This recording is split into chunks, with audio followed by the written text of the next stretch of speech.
So I know a lot of people tend to have trouble and, well, challenges really with trying to put technical analysis and fundamental analysis together. And so they tend to have conflict within themselves with their overall strategy between those two concepts. But what I teach in my courses is that they're married. You know what I'm saying? So this video is going to be an example of how to combine those two thoughts. And I'm gonna keep it simple with this first video, and probably on later videos just kind of expand on it a little bit more. But we'll talk about Disney and its recent earnings this evening. Um, just combining the element of fundamental analysis and technical analysis, and to try to resolve that inner conflict is what I'm trying to convey with this set of videos. But this is Lance, co-founder of BH Capital Enterprises. I appreciate you guys watching. Please be sure to like, subscribe, share, comment, whatever you feel compelled to do. I am grateful for your viewership. So let's just go ahead and jump into Walt Disney. So I'm going to bring up an article from the Wall Street Journal where basically it talks about, how Disney did this evening or really last quarter, as it reported its earnings. So the thing that we know is that, COVID vaccines rolled out, and social distancing and mask mandates have been lifted and relaxed. And so naturally people are like, okay, I'm safe to travel now. You know what I'm saying? So naturally the tourist slash leisure type of companies are going to benefit from that. I mean, because most of us have been in the house for over a year, so we just been itching to get out and do some things that we were doing before. So I'm not gonna read this article or anything like that, but just wanted to show it just to so you guys can know what I'm referencing. But Disney Plus and Hulu continuing to add subscribers, people going to the parks, so very strong rebound in visitors to the parks. And I don't think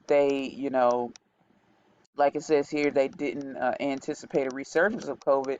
A lot of people, although I don't think it was ever stated from those that really matter that the vaccine would maybe prevent the spread, prevent you from catching it, so on and so forth. You know what I'm saying? I think that this may have been a thing that the media ran away with.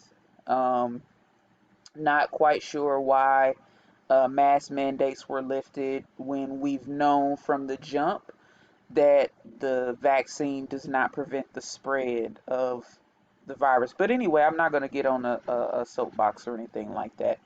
But yeah, so Disney has been really benefiting on all fronts from this, and the fact that with people traveling, the fact that they've been able to continue to add subscribers is definitely nothing to scoff at. You know what I'm saying? So obviously, just from a fundamental standpoint, this is bullish news, right?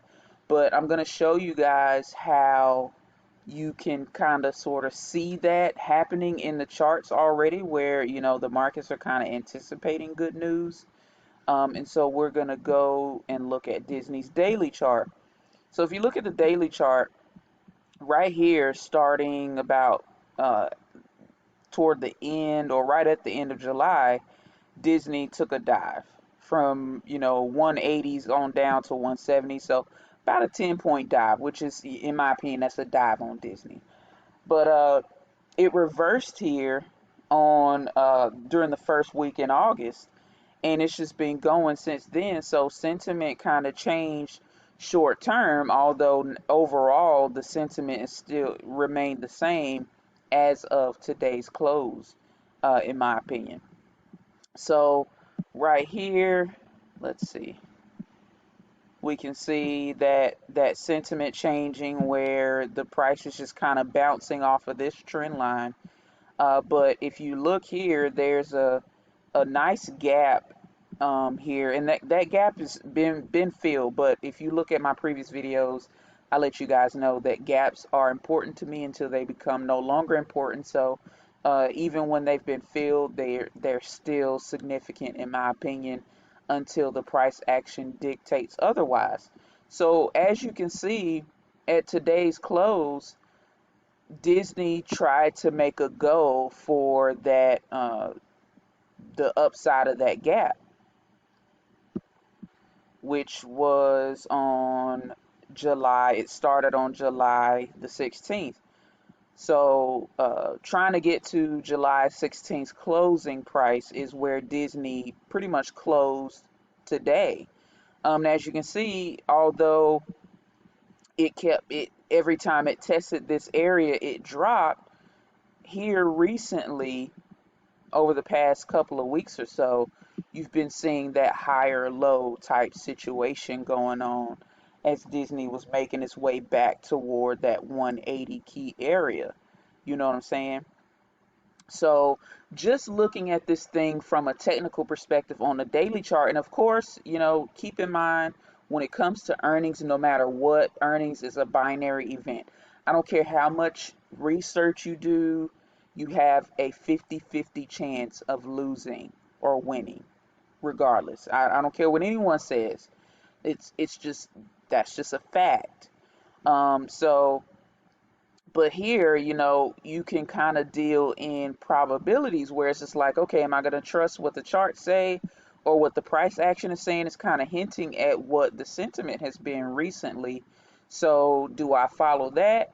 But what you could do is, even before this article that I showed you guys a couple of minutes ago, even before that argument came out, if you do any studying or analyzing in the markets, okay, people are coming out of this shutdown situation. They're going to be traveling naturally. We haven't seen our families.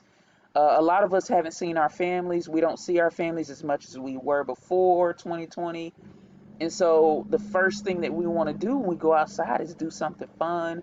We want to travel. We want to take a vacation. Boom, Disney is a company that benefits from travel.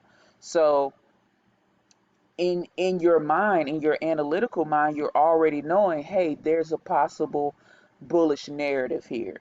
Not like I don't know for sure until Disney confirms this in its earnings report, but this is what I'm thinking heading into Disney's earnings. I'm seeing on the chart from a technical perspective that sentiment is recently becoming bullish, and so maybe um, on both sides, both concepts are showing a bullish case here. Now, of course, in my courses, I teach people to not be biased, to eliminate bias as much as possible. So that's not necessarily what I'm trying to convey here, that you want to be biased, but this is just a potential narrative that you can come up with on the fundamental side and the technical side. So it just to dig a little further into the price action, I'm going to bring up this 4-hour chart. And this top trend line I already showed you represented that gap on 716. That actually it gapped down on 717, but 716's closing price is what I'm getting at. But what I'm seeing automatically here on this 4-hour chart is some demand down in this area, and I'm just gonna do like uh, let's do an oval, whatever. We'll do an oval. So what I'm seeing down here in this area is some demand, right? So every time the price hits this area, it bounces up toward this trend line. And then it fails there, and then it comes back down to this area and bounces again. So today it did just that by the close. It 179-ish. You see 179.29 is where it closed. But back here, was this last Wednesday? Yeah, so about a week ago, a little over a week ago, it kind of hung out in this demand area, but you can see it held against this trend line here, and it just finally bounced and just consolidated heading into earnings. And then that earnings report came out this evening, and it just popped. As you can see, that's what this candle represents.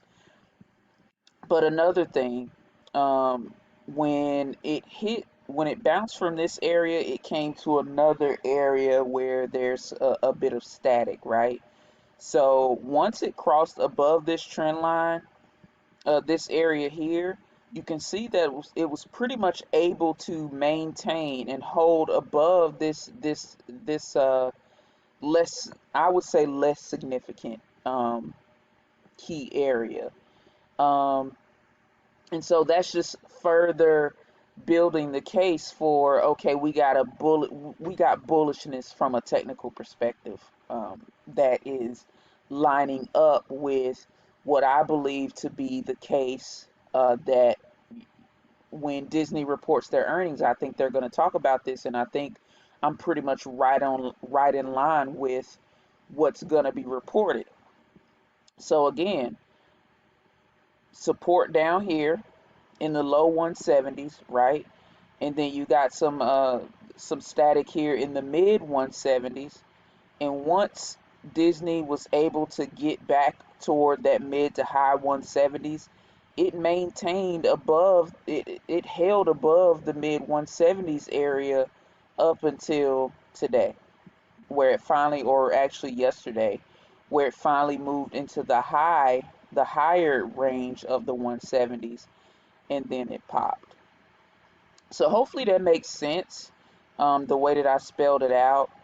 Um, just a simplistic example of how to marry those two concepts, and start to eliminate that conflict that a lot of people tend to have when it comes to, well, do I abandon my fundamental skill set and take on and completely embrace this technical, or do I abandon the technical stuff and just look at it from a fundamental perspective? And you absolutely don't have to abandon either one. You put them together and let that help you to become a stronger trader. Like I said, I'll be, looking for real time examples, as much as I can, and doing video breakdowns of those or discussions. But if there's anything that you guys would like to see me check out, um, I'm glad to do it, and try to weigh in as far as my opinion on it. But I appreciate you guys for watching. Please like, share, subscribe, whatever you feel compelled to do. I'm grateful for your viewership, and I'll catch you guys in the next video.